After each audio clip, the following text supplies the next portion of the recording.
coming at you with review number 2 out of 5 that I'm doing.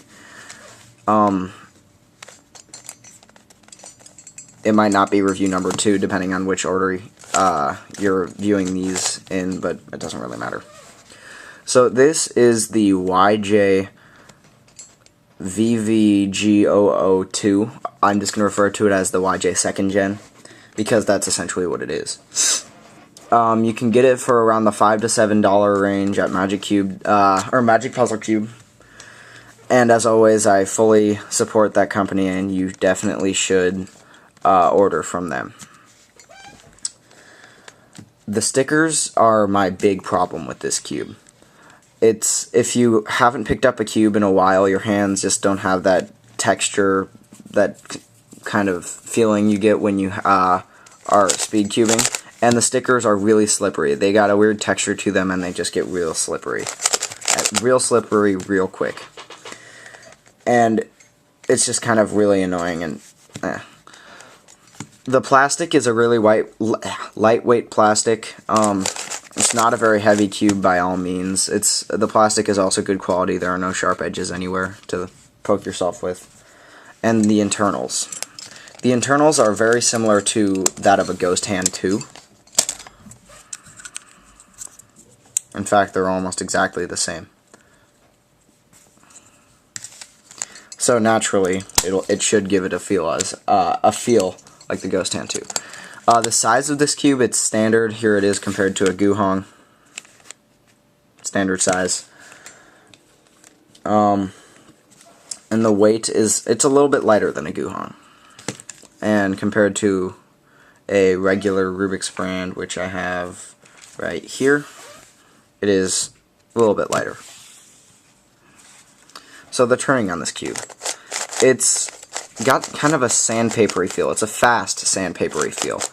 It just feels like a lot of friction. Now, I'm not saying this has a bad thing. It is extremely fast.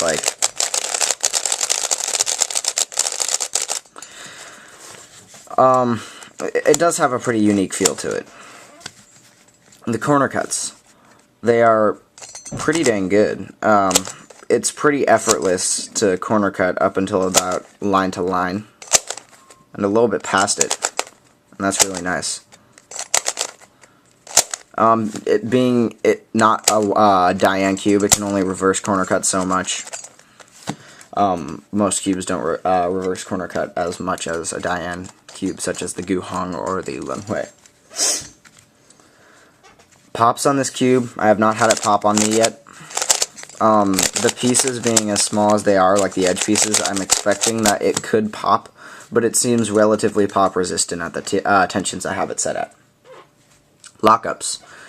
Again, as I said in pretty much any of my other reviews of cubes, this doesn't get any weird lockups other than like if you overshoot and just kind of have to have that happen to you. It doesn't get any other lockup other than that. And being this cube as fast as it is, unless you are a really accurate turner, you might get a couple of those kinds of lockups every once in a while. This is not lubed whatsoever. I have a feeling if I lube it with CRC, it'll give it less of a sandpapery feel, and I'm kind of looking for that kind of knot. I don't know. We'll just have to see. I would recommend this cube to someone who is sort of a beginner, somebody who has just transitioned out of being a store-bought user and maybe has another DIY also. If you are a beginner, I would definitely not recommend going straight from Rubik's brand to like a Diane Zanchi. That would be a really, really tough change, and it's way easier to get used to it. Like me, I started with my Rubik's brand, then I went to my Cube for You DIY. I do not recommend getting those. These aren't that good. Although I've heard the Tile Cube is alright. And then I went from that to a Ghost Hand 2, which I don't have anymore. From that to an F2, which was one of the top-of-the-line cubes at the time. And from then on. So this is definitely a sort of a starting cube after you've already used a Rubik's brand. I can see, as long as I use different stickers, I can see myself using this every once in a while. This won't just sit on my desk. I will come back to it every once in a while, as I do with all my other cubes, except for my Cube Fever DIY.